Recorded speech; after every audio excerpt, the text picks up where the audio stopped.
Measles is one of the most contagious diseases we know. Just one person is likely to infect between 12 and 18 people. That number is called a disease's basic reproduction number, or R0. Scientists use it to describe how contagious a disease is. Zika, it has an R0 of up to 6.6, super contagious. But the seasonal flu, just a little over 1. And COVID-19, the disease caused by the coronavirus, just about 2. That difference between the flu and COVID-19 doesn't seem so big, especially when you look at them next to these really contagious diseases. Plus, a lot of the symptoms of the flu and COVID-19 are really similar. A fever, cough, they can even both lead to pneumonia, which is ultimately how they can both be fatal. So thinking of COVID-19 and the flu as similar is a common and frankly understandable comparison to want to make. This is like the flu? It's a lot like the flu. I like to believe that it's going to end up more like the flu virus. But wait, let's go back to those R0 numbers again. If the flu has an R0 of 1.3, that means each person gets either 1 or 2 people sick. After 10 rounds, that's 56 total people. And if we run the model with COVID-19's R0 at 2, if one person with it gets 2 people sick who get 2 people sick, after 10 rounds, that's more than 2,000 people.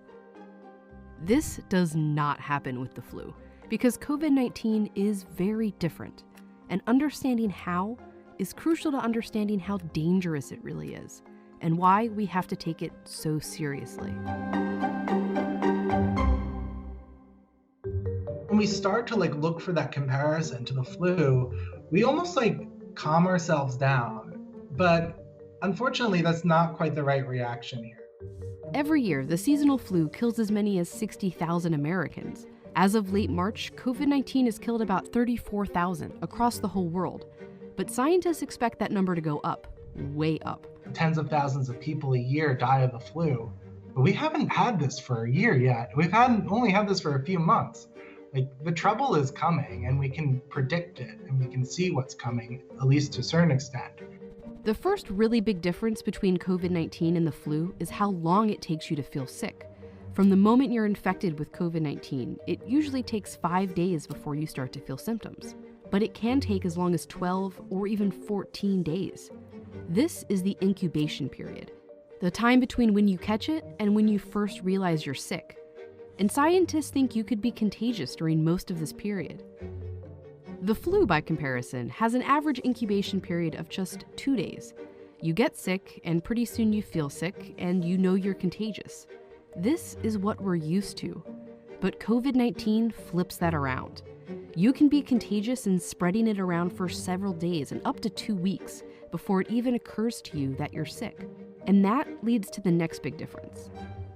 No human immune system had seen this virus before. Nobody has a natural immunity to it. In flu season, there's always a number of people in the population who are already immune to the flu. That can be because they got their flu shot, or maybe they've already had that flu strain. And that limits the spread of the virus. When one person is contagious with the flu, they can only spread it to people who aren't immune, who can only spread it to other people who aren't immune. That's why scientists and doctors urge us to get our flu shot every year. If enough people have immunity, they can kind of shield the virus from reaching others. The more immunized people, the more they can protect those that are susceptible to the virus. But COVID-19 is brand new. None of us have had it before, and there's no vaccine, which means nearly everyone on the planet is susceptible. So when a contagious person, who may not even know they're infected, comes into contact with others, it can spread like wildfire. And then you see how much more dangerous COVID-19 can be. Only 2% of people with the flu need to be hospitalized, but 20 to even 30% of people who test positive for COVID-19 do. And we're still learning about COVID-19's fatality rate, but scientists think it's somewhere between 1 and 3%. But the flu's rate is even lower, 0.1%. And that's a disease that can kill 60,000 people a year in the US alone.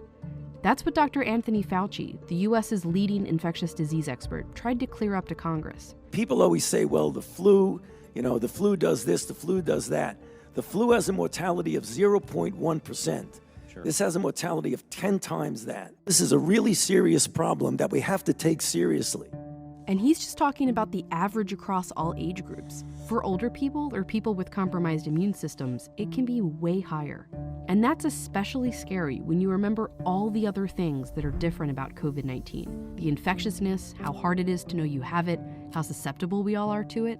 Estimates vary, but some scientists have warned that between 20 and 60% of the world's population could become infected with the virus. Because COVID-19 has no cure and no vaccine, the only defense we have against it is social. We can take ourselves out of the chain, not with immunity, but with social distancing. Just physically not being around anyone and staying home as much as possible. But that only works if each of us takes it seriously, which is why comparing it to the flu, while understandable, is not helpful. It's natural to want to find a comparison, to want to make this seem small.